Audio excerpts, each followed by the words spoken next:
There are more people than a heart could ever hold, more places than you could ever be. The scrolling list of needs just grows and grows, 24 hours, 7 days a week. 'Cause we think about so much and do nothing at all. Afraid that what we have to give is so small. You don't have to save the world. All that hero talk is only superficial stuff. If you want to change the world, what you gotta do is show up, just show up.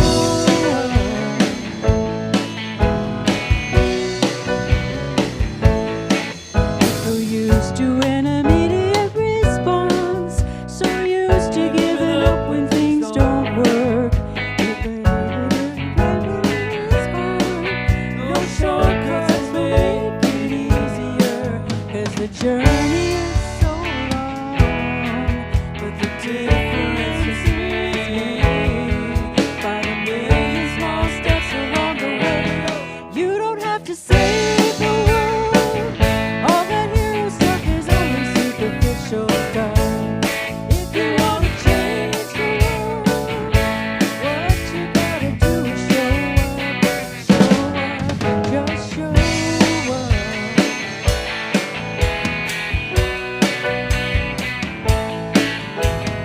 No great things have I done, no great things have I done, only small things with great love.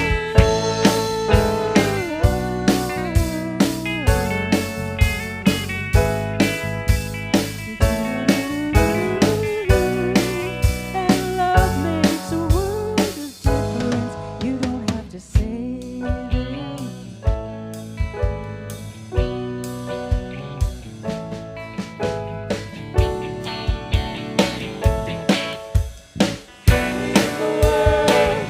All that hero talk is only superficial stuff. If you want to change the world, what you gotta do is show up. You don't have to save the world.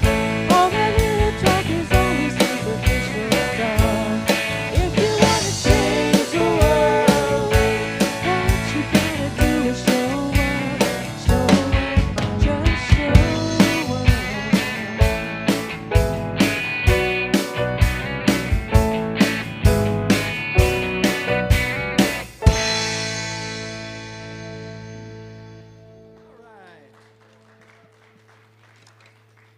Thanks, Karen.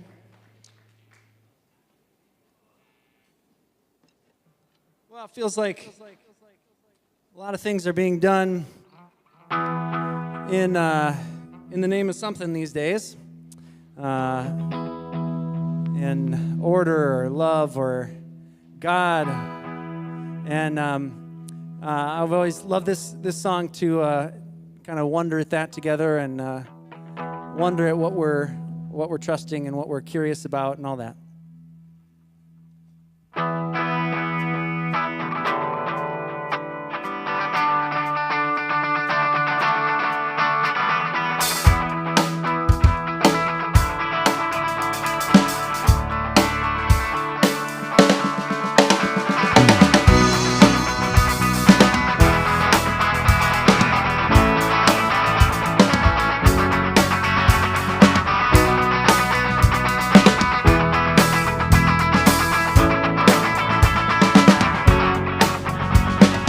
One man come in the name of love. One man come and go. You guys know this? One man come, he to justify. One man to overthrow. We sing this out. In the name of love. One more in the name of love. Name of love. One more in the name of love. One man caught on a barbed wire fence. One man he resists. One man washed on an empty beach. One man betrayed with a kiss. In the name of love, one more in the name of love. In the name of love, one more in the name of love.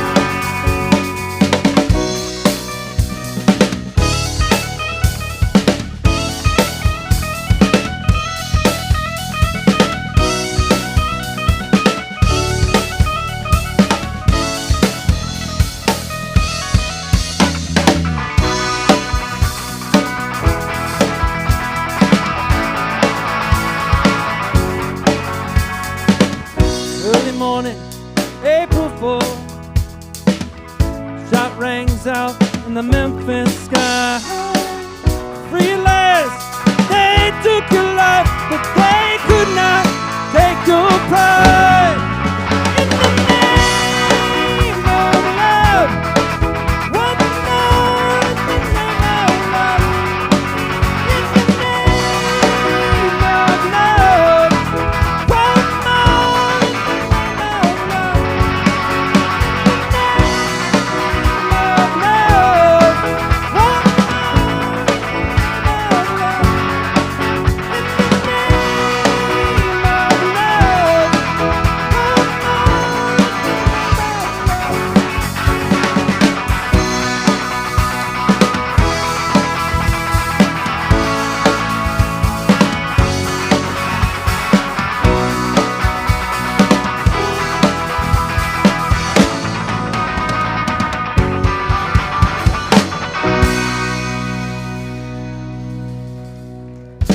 Yeah, all right.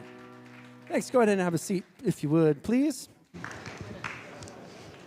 Hello. Good morning. This is so weird to hear myself up there. I'm not used to this. Thank you. Good morning. My name is Avalon. I use pronouns they and them. Welcome and thank you for being here. Thank you for being a part of this community, whether you're here on the live stream or if you're watching this 1,000 years from now. Thank you. Your presence is felt and is appreciated by in as many ways as there are people around you. And it is appreciated by those to come because what we do here matters. It matters, it matters, it matters.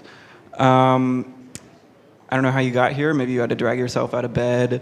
Maybe you're in the midst of one of the more trying weeks that your life has shown you. Or maybe it's felt so routine that you didn't really pause to think about it that you haven't paused to think about it yet. However you got here, I hope that you are proud of yourself for being here, for being living and breathing and part of community, because it is important. For me, I'm coming off of a week of travel, and that always it's hard to get back into something that feels like a routine for me, and that's really important. When I'm coming off of travel, and that's one thing I appreciate about Fabric is that it is a part of my routine, and it's been a part of my routine for a very long time for me. And yeah, I just appreciate that it's always there. I'm always feeling, even if it's a Wednesday or Tuesday or something, or if I'm in Arizona, I still feel this community. I still feel like I'm a part of something, and that I'm grateful for that. I hear that today we're discussing heroes in these weeks, and I'm excited to hear more about that. And kids, you will be talking about things in a similar vein on your own, in your own special areas. And there are some friendly faces over here to welcome you. I also hear that you're getting ready for a pancake breakfast, or maybe that's more the middle and high schoolers. That is the middle school and high schoolers. They're all in the gym right now. I think they're getting ready for that right now. If you're an adult and you're interested in buying a ticket, you can do that in advance over here. And now, kids, it's time for you to go.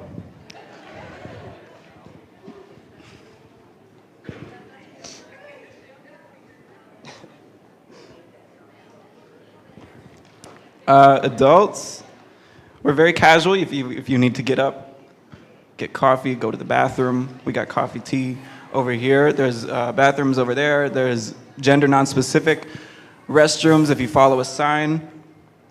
Over there, I actually don't know where it is. I've never been there. But there's signs, trust me. Other things. The office, our lovely staff moved offices. I got to help. I got to take apart some shelves last week and be a part of that. And then my family and I were in sunny Arizona. Well, there were a lot of people here braving a snowstorm in the sleet, moving moving a bunch of heavy stuff. So thank you for doing that.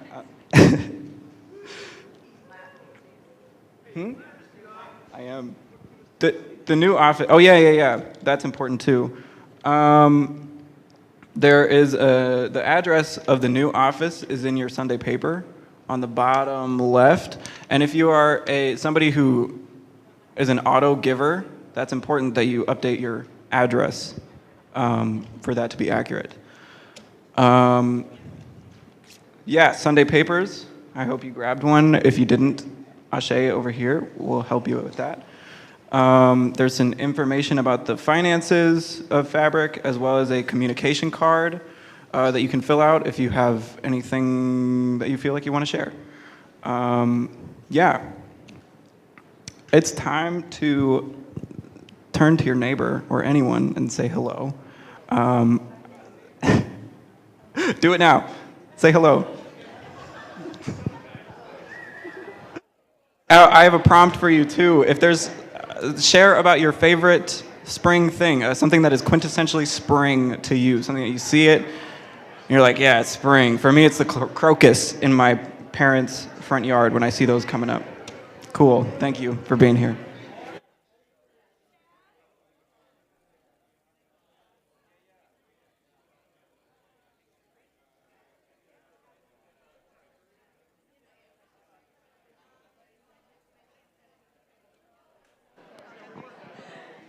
I'll try to be good.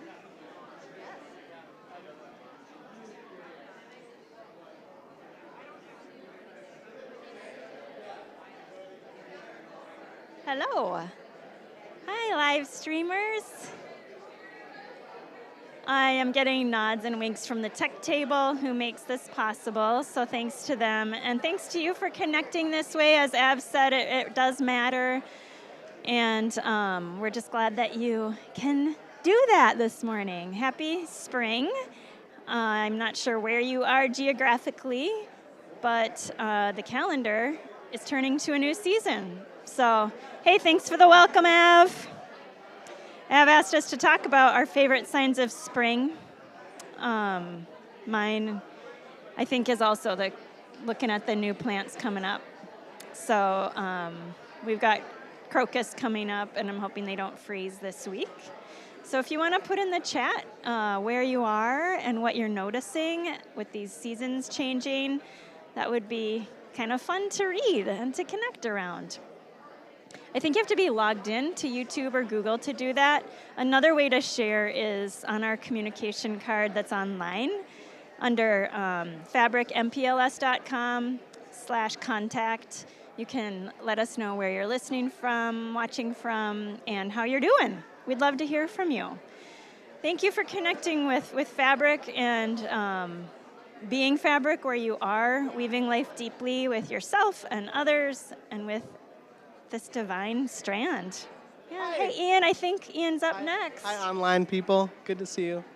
All right. Thanks, everybody.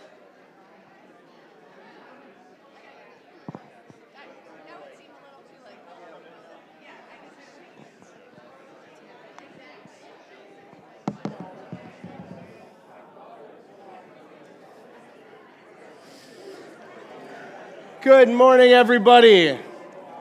Good to be together. My name's Ian. I'm lucky enough to get to work here with Fabric, and so glad to see you all here today on this lovely spring day. I know we've got a lot of end of spring break energy. So for those of you who are wrapping up a week of parenting at home or traveling and just parenting in a new place, or whatever that's looked like. Breathe deep for the moment. It's good to be together in the room here. So we are starting a new series. The kids too. The kids are in the back. They're in a series called Holding Out for a Hero, and we are starting a series we're calling He Had It Coming. So Easter is in 2 weeks from today. So we're doing 3 weeks kind of looking at like the end of Jesus' life and what does it have to do with our situation, our lives right now too. So we thought we'd kind of work backwards from Easter. So Easter's on April 20th, and then next week we're going to talk about like the Maundy Thursday. Maybe that means something to you, maybe it doesn't. You'll learn about it next week. And today we're talking about the events around what is often called Palm Sunday, the March on Jerusalem, this moment of entry where Jesus and his followers, along with like hundreds of thousands of people, were entering Jerusalem for Passover. So every year in Jerusalem, there's like pilgrims from all over the place that come to Jerusalem for Passover. So you can see this is a picture more recently. This was not 2,000 years ago. Those photos have been lost to history. But this is more recent. You can kind of see like how crowded it gets.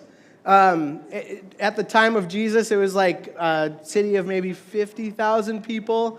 And when Passover came, the whole like Jewish diaspora from the whole region would show up and balloon the population from like 50,000 to something like 200,000. Is insane. And so every year this happens around this time of year, Passover, and all these people show up in Jerusalem. So it's packed with pilgrims who have made this trip. And at this time in history, Jerusalem was not a part of an independent Israel. Jerusalem was under Roman control. So the Roman Empire is like on everything. And when people show up in mass, empires get a little nervous, a little twitchy, right? And so the Roman Empire is just a little on edge. And there's this sort of theater that happens.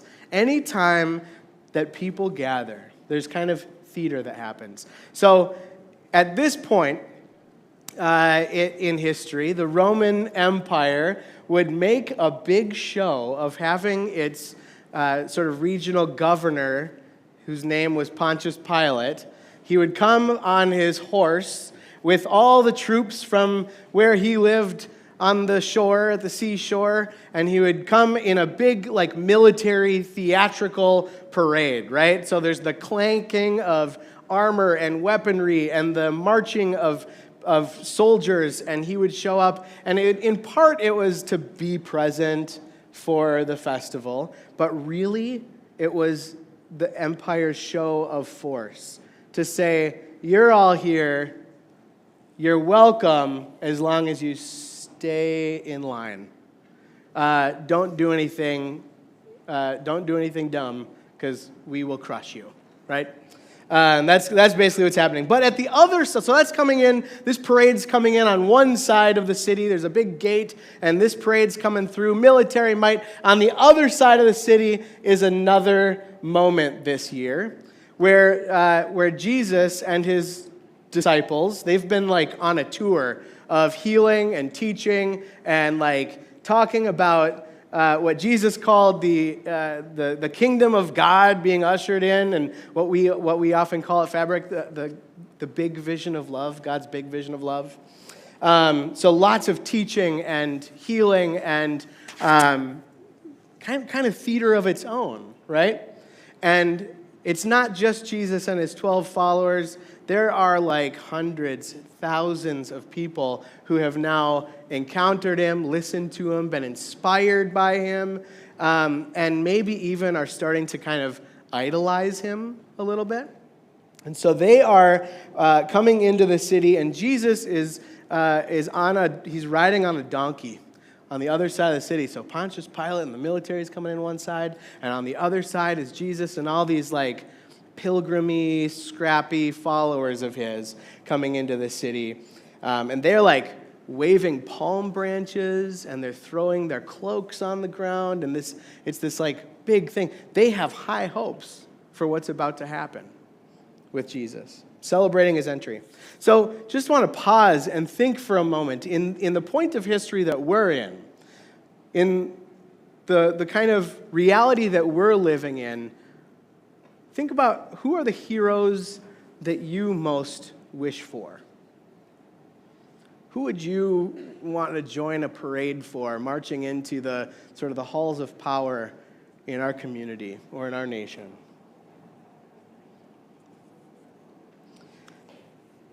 I want to talk about the people's expectations a little bit.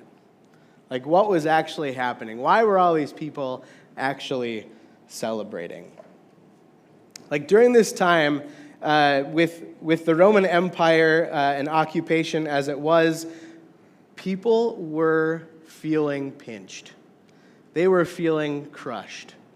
This Roman Empire, this is a time, if you read the history books, it says it was a time of relative peace. But a lot of times when you read a history book, it's written from the perspective of the victors, right?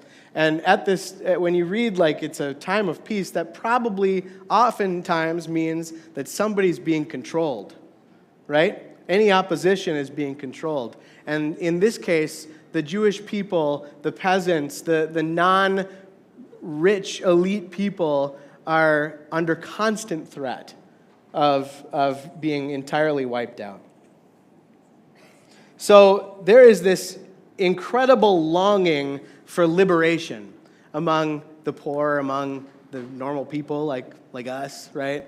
That they are just looking for liberation, freedom, salvation. There's real unrest. And when things aren't as they should be, when people are feeling crushed or threatened or oppressed, and they don't feel like there's a whole lot of agency for themselves, people mobilize. People rise up, right? And I get that. Yesterday, I went to the Capitol in St. Paul with something like 17 or 20,000, 25,000 of my closest friends for the Hands Off Minnesota protest. And it was really inspiring. I mean, to be among that many people from so many different walks of life who are all there because at some level something isn't right. Something doesn't feel right about the moment that we're in. So I get it. People want to be free. People want agency. People want to be who they are among people they love. People want to be out from under the foot of empire. People want to know that their voice matters, and that when things aren't going well, we have agency or power of some kind. And so what I'm trying to do here is draw a connection a little bit, that the context of what was going around 2,000 years ago in Rome isn't actually totally different than what is happening now, here, and around the world. So 2,000 years ago, people are waving palm branches. It's like a sign of revolt or resistance against the Roman Empire that went back to like a whole other historical moment for the Jewish people. But they're hollering out, Hosanna. Anybody know what that means? Save us. Hosanna means save us. So Jesus is walking in, or I guess riding on a donkey. Save us. Wow. Divine. Save us. Darn it all. In the theatrical show that was their lives, these people's lives, these people were looking for a lead in the play. They're trying to cast the main character and put him in a spotlight, right? And so they believe that this is Jesus is going to be the lead. It's going to usher in a new era. And they weren't wrong to hope for this. They weren't wrong to hope for freedom and liberation and for Jesus to like come in and take over and clear out the powers that be. They weren't wrong to want that, right? Because the way things were was not great. And so they weren't wrong for that. But their vision was this sort of militaristic overthrow, and they're going to participate in it, right? So they want to like march into the city and clear out the people. They want to clear out the head of power and just have Jesus sit on that throne and sort of like swap the lead, right? And have things go the way they are with the structures they are, but Jesus at the top instead of Caesar, right? Like Jesus was supposed to be the hero in their mind. A liberator, someone to take charge, take names, take back the city, make Jerusalem great again. They wanted power, right? Because they didn't feel like they had any. They wanted power, and what they got instead was vulnerability. They wanted power, and what they got instead was vulnerability. Because power and our relationship to it, right? Like the ways that we interact with power or look at power or venerate power or put power on a pedestal or powerful people on a pedestal, that's really kind of at the heart, I think, of what Jesus was talking about. What he taught was, he was constantly talking about power. And what actually is power. It's what he taught, it's how he lived, and it's also what his closest friends struggled with. They were always trying to like figure out who's at the top of the pecking order and like who's got influence and control and like, you know, all that. And Jesus was like not having it. So there's this really subversive thing that's happening at Palm Sunday. Jesus is orchestrating a deeply ironic act of protest and political theater. That's what I believe is actually happening, where everyone around him is like, we're going to take over Jerusalem. Woo, yeah. He's putting on a show. This is like great satire. This is like comedy at its best, right? Is what I think he's doing. He's putting on a show. It's parody and it's contrast, right? Where like there is the kingdom of Caesar and like Caesar is seen to be the son of God. And then there's this, what Jesus is doing, which is like just poking fun at it and saying, this is all absurd. And so where like military's coming in on horses and with like, I don't know, swords and speary things and whatever. On the other side of town, he's coming in on like the least regal thing you can ride, a donkey. He's coming in with like palm branches and cloaks, not weapons. Poking fun at power. And this, I don't think oftentimes when we hear about Palm Sunday, it's like overly spiritualized or like it's like, oh, Jesus just sort of like humbly made this mistake. He's glazed eyed. You know, you watch a lot of the old videos, like movies and stuff about Jesus, or like this is the time of year when churches kind of cosplay and pretend that like, oh, this is actually happening right now, and whoever plays Jesus is just like glazed over and like floating, you know, like I don't think that's what this was about. I think this was deep comedy and a political theater moment. I think he knew what he was doing. Like he arranged for this donkey to be available on the way in. They ride it. He gets on it, rides it up. There's people waving their protest palms, chanting Hosanna, people, and it's just like absurdist theater. What he's doing isn't just subverting the empire, I think what he's also doing, though, is subverting the crowd's expectations too, which may be even more difficult to swallow, because where they think they're about to take over and usher in a new era of power that's based in kindness and the kind of love Jesus was talking about, they just end up getting disappointed. You get disappointed. What year was this? This is like a memory that's totally stuck in my head. You get a car, we all get a car. Anytime we seek an other, a single person to put in the spotlight, to be a liberator, a single savior, to occupy the spotlight of the show that we're wanting to simply watch, we risk missing out on inspiration, like being inspired, because we're actually idolizing them.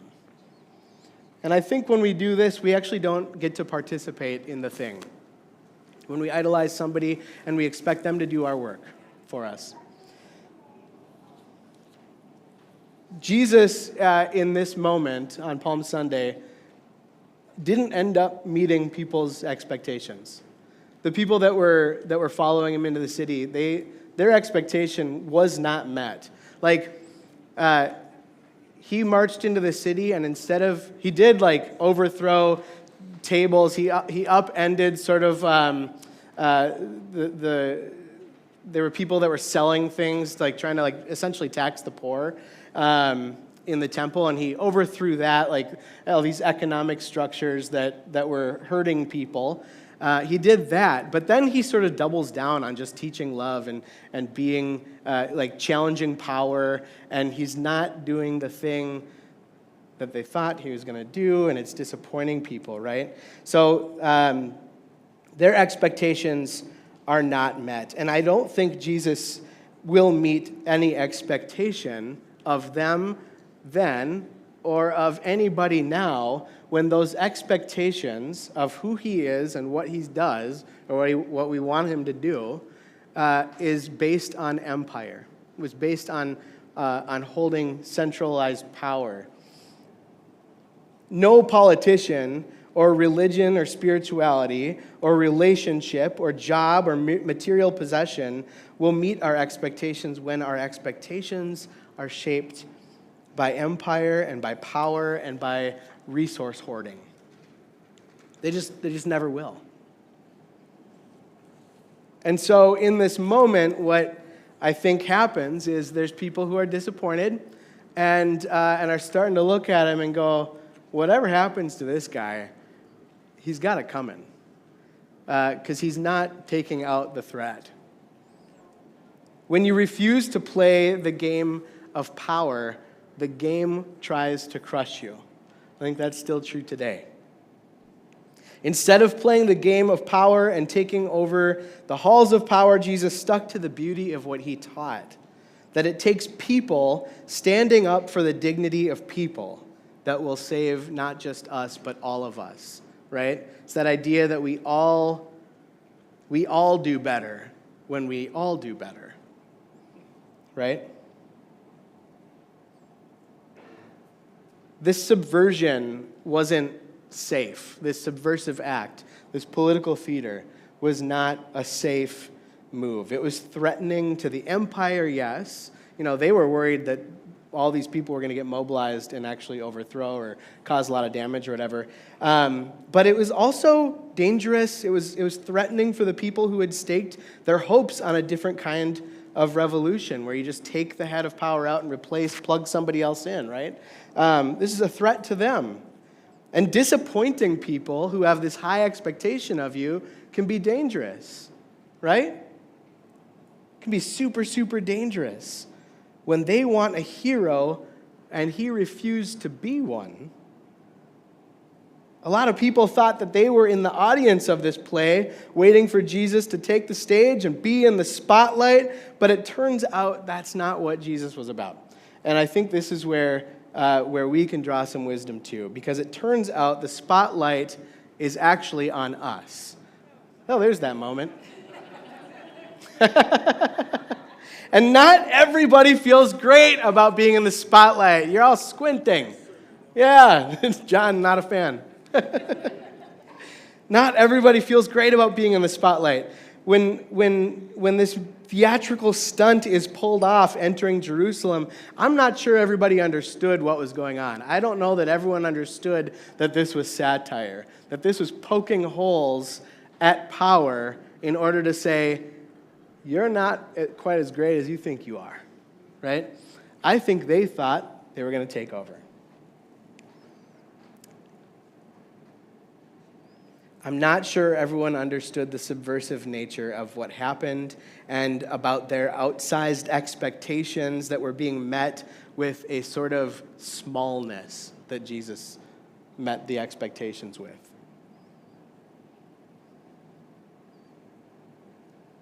I think what Jesus was asking people to do was to not put him on stage alone in a spotlight, but actually for everybody to get on stage with him. If Shakespeare was right, that all the world's a stage, we are all players in the show. So it's on this day, this Palm Sunday, when we kind of remember this story, the theatrical march on Jerusalem, that many in the crowd started to realize that either he's not who we wanted, or he's not going to protect us from the reality of our circumstances, from the empire, from the powers that be. Maybe we should switch sides to survive, right? Spoiler, they do. Maybe if you haven't heard this story before, they do turn on him. Jesus is killed. Sorry to, spoil the ending before we get to cosplay it again. Not everybody is willing to do it. Not everybody is willing to let go of that old human vision of dominance of enemies in order to get what we want.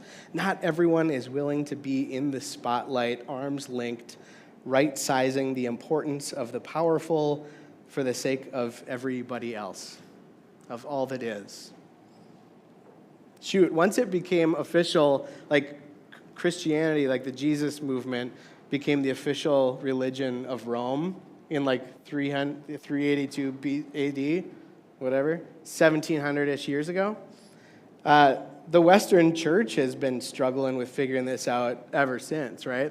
Once they got power, they didn't know how to do Jesus stuff anymore. Like they really have struggled. They've had a hard, the church has had a hard time with the reality of what Jesus actually taught and has attempted at least to reinterpret it or overly spiritualize it or ignore a lot of what he taught in order to justify its quest for maintaining power and authority. And so I think it matters that we remember this story of like the March on Jerusalem, of this theatrical moment. I think it matters that we remember Jesus' ethic, what we often call God's big vision of love that we're invited into. I think it matters that we remember our desire to find an idol and put them at the top and have them do our shared work for us. I think it's worth remembering that. And I think it matters, too, that we remember the reality that hoarded power wants to preserve itself, right? When I have power, when I have authority, when I have resources beyond what I need, I don't always want to give it up willingly. It'll seek to crush whoever's in the spotlight, but also power is deeply afraid of entire communities focusing instead on living out an ethic of love and kindness and a kind of diverse unity that values neighborly connection and collective action. I think that scares the absolute crap out of power when we do that. And so for me this year, that is why it matters to remember this part of Jesus' story, because we all want a hero, but the spotlight, it turns out, is on us. May it be so. We're in for a little treat right now, because we're gonna hear directly from Judas, the disciple. I don't know what else to say about this other than I'm really excited. So we can cue up the music. And Chris, come on up.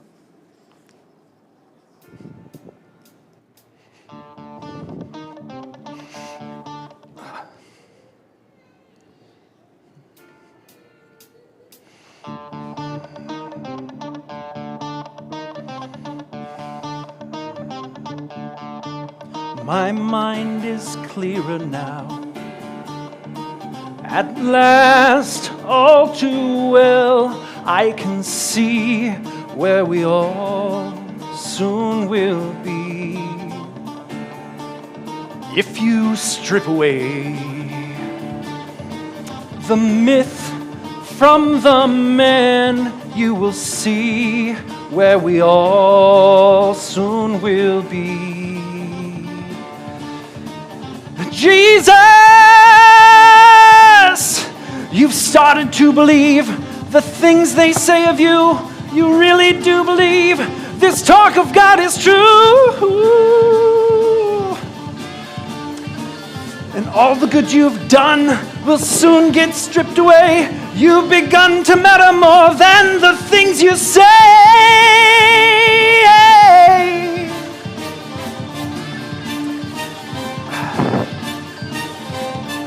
Listen, Jesus, I don't like what I see.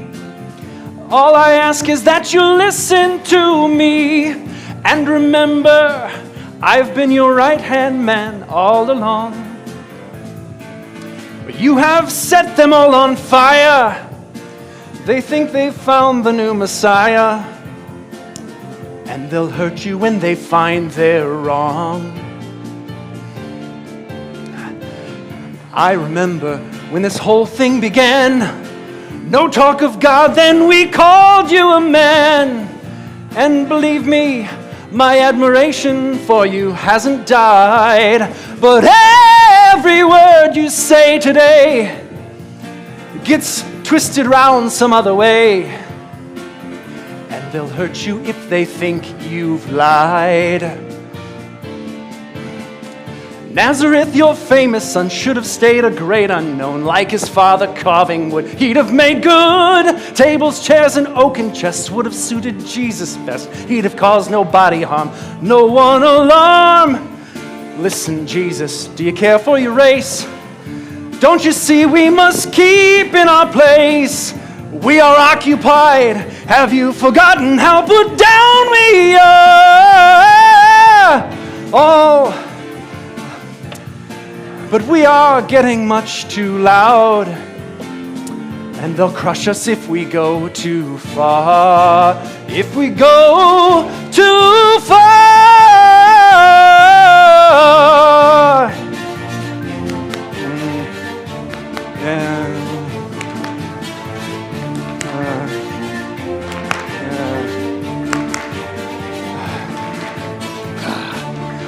Listen, Jesus, to the warning I give. Please remember that I want us to live. And it's sad to see our chances weakening with every year. All your followers are blind. Too much heaven on their minds. It was beautiful, but now it's sour. Yes, it's all gone sour.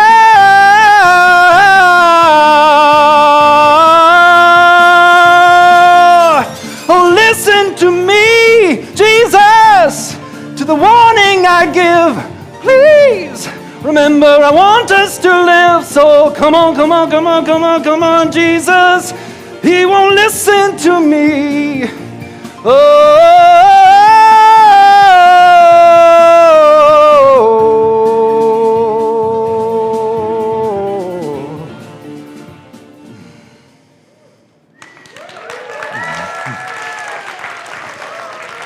Thank you.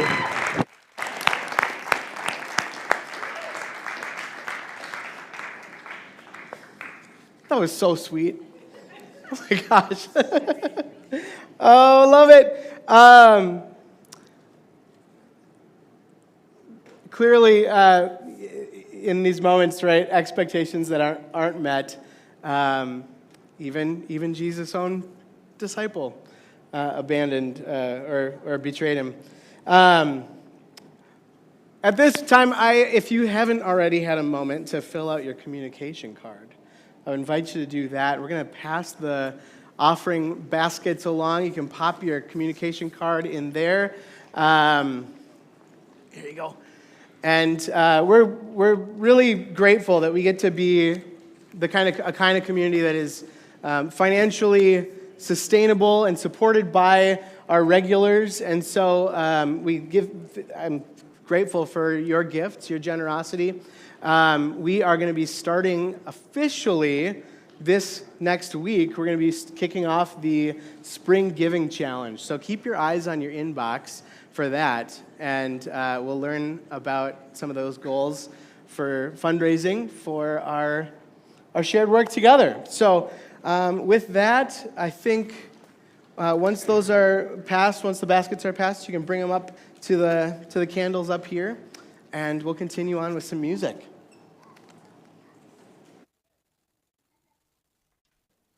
Well, okay.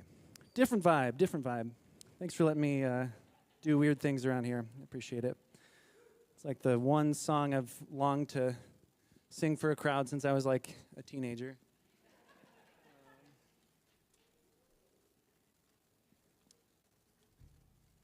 All right, well, this next one, I have a hunch that many of you know this song, but I don't think we've sung it together before. Yeah, I'd encourage you as you feel it, sing along, clap along. This is Learn to Fly.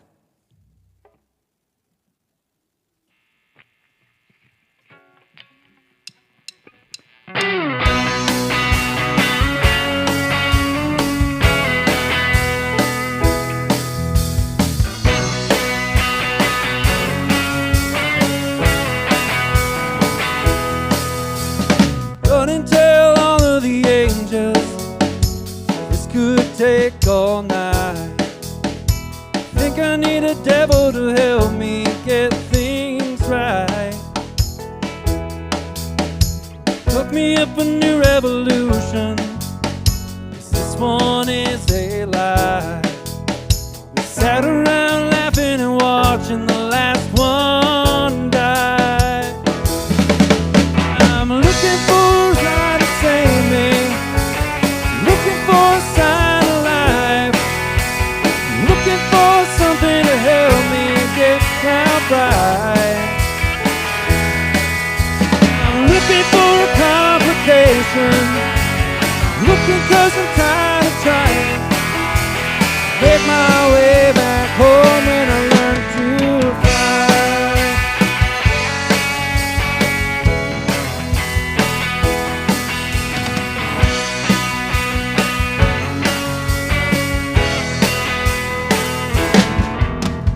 Think I'm done nurturing the patience. It could wait one night. Give it all away if you give me one last try. We'll live happily ever after. You just saved my life. Running to the angels that everything's alright. I'm looking to the sky to save me, looking for a sign of life, looking for something to help me burn out bright. I'm looking for a complication, looking 'cause I'm tired of trying. Make my way back home and I learn to fly. Make my way back home and I learn to fly. Along with me, I can't quite make it alone. Try to get inside my own. Fly along with me, I can't quite make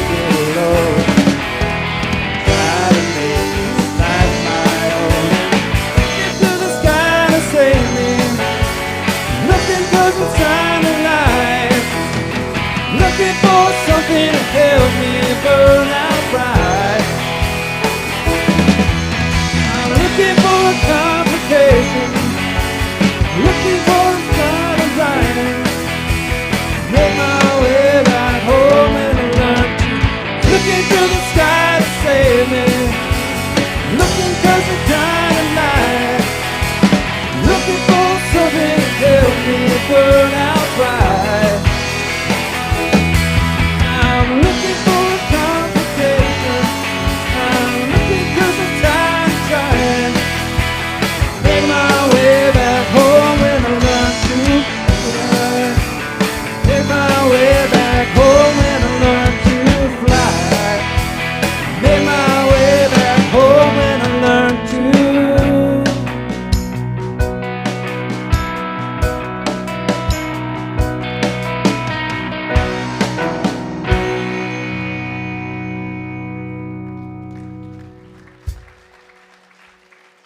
Yeah, thanks.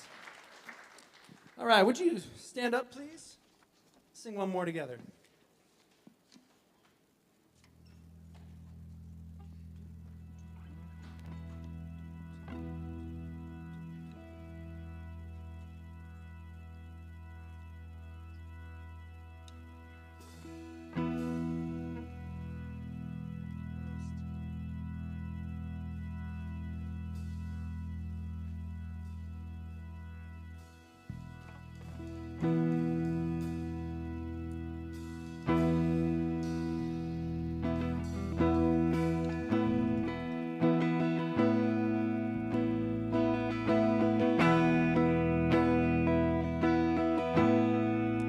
Welcome to the planet. Welcome to existence. Everyone's here. Everyone's here. Everybody's watching you now. Everybody waits for you now. What happens next? What happens next? Dare you to move. You to move. I dare you to lift yourself up off the floor. I dare you to move. I dare you to move. Day never happened. Day never happened before.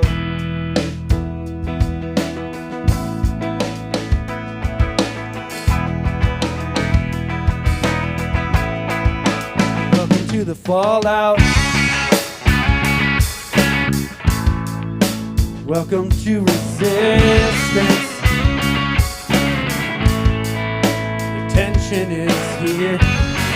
The tension is here.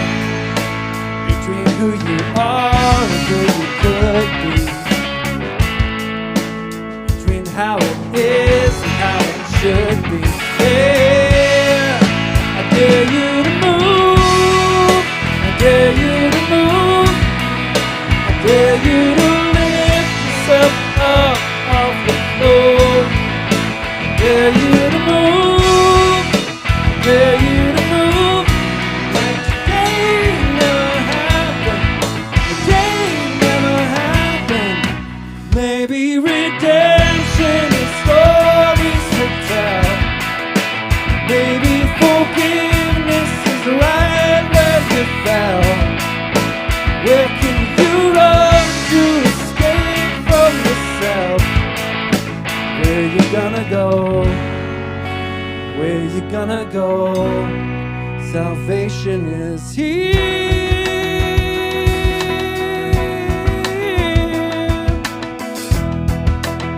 All right, I dare you to move. Sing it out. Dare you to move. I dare you to move. I dare you to lift yourself up off the floor. I dare you to move. I dare you to move. Like today never happened. Today never happened. Today never happened. Today